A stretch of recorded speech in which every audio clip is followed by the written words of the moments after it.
এতিয়া একো খোৱা নাই, চাহ অকণিয়া নবৈ দিছিলে এইখিনিতে খাইছোঁ। তাৰপৰা কালি থকা মানুহবোৰ আকৌ ৰাইজেও কালি ভাত এসাঁজ দিছিলে 10টা বজাত গাঁৱৰ ৰাইজে তুলি আমাৰ চবকে দিছে। সেইটো আমি অন্যায় নকওঁ, দিছে আমাক ভাত এসাঁজ কালি দিছে, খাইছোঁ। আৰু কিনো ভাত খাব, ঘৰৰ সম্পত্তি দি ধান চাউল চব তলত পৰি আছে।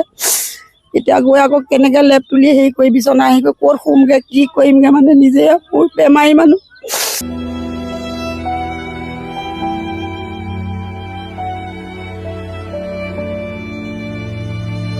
একো বস্তুৱে বচাবলৈ সক্ষম নহলো। অকল ছোৱালীজনী কিতাপকেইটা যেনে তেনে আনিলো আৰু একো বস্তুৱে বচাবলৈ সক্ষম নহলো। সকলো বস্তু ঘৰৰ ভিতৰতে ডুবি আছে। এতিয়াও আপোনালোকে গলে দেখিব গোটেই বস্তু ডুবি আছে।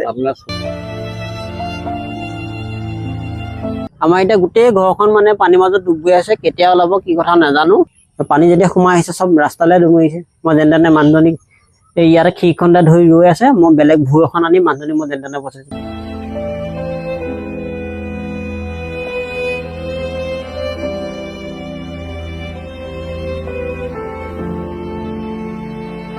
মানে ঘৰৰ পৰা একো বস্তু উলিয়াব নোৱাৰিলো। মানে বিচনা পত্ৰপা বুলি একো মানে বতুৱাকে সিহঁতক একো উলিয়াব নোৱাৰিলো। মই উপাৰ্জনৰ ৰাস্তা এই গাড়ী এখনেই আছিলে, সেইখনো মই উলিয়াব নোৱাৰিলো।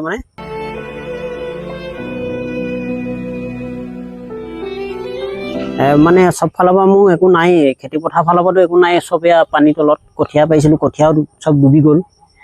গতিকে মানে মোৰ পুৰা অৱস্থা কাহিল আৰু এই কানি কাপোৰ এইখিনি চব এনেকেই আছে। আৰু ভিতৰৰ বয় বস্তু একদম মানে যেনেকে আছে, ভিতৰ ঘৰৰ ভিতৰত এবুকু এঠুঠুৰি পানী হৈছে।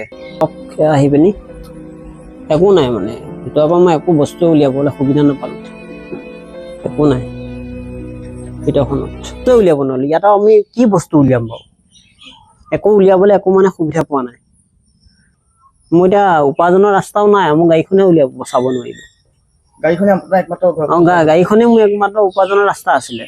সেইখনকে লৈ মই জীৱিকা পথ বুলি মই চলি আছিলো। পানীয়ে সেইখনো লৈ গুচি গ'ল, পুৰা ডুবি গ'ল। এতিয়া চবেই চব ফালে যাব। এতিয়া মোৰ গাড়ীখন উলিয়াবলৈ আহিব নে নিজৰ নিজৰ বস্তু হেৰি কৰিব?